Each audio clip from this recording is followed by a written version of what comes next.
ლანჩხუთის მუნიციპალიტეტში სოფელ აკეთში საქართველოს მთავრობის მხარდაჭერით აშენდა ახალი თანამედროვე სტანდარტების შესაბამისი საბავშვო ბაღი, რომელიც სრულად აღჭურვილია ახალი ინვენტარით.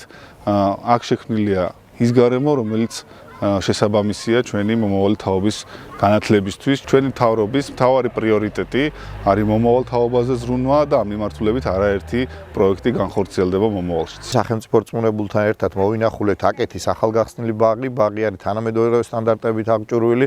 ჩვენთვის მნიშვნელოვანია, რა თქმა უნდა, მომავალი თაობისთვის და ბავშვებისთვის უსაფრთხო გარემო, რომელიც შექმნილია ამ სიტუაციაში. პროექტზე ჯამში დაიხარჯა 3,5 მილიონი.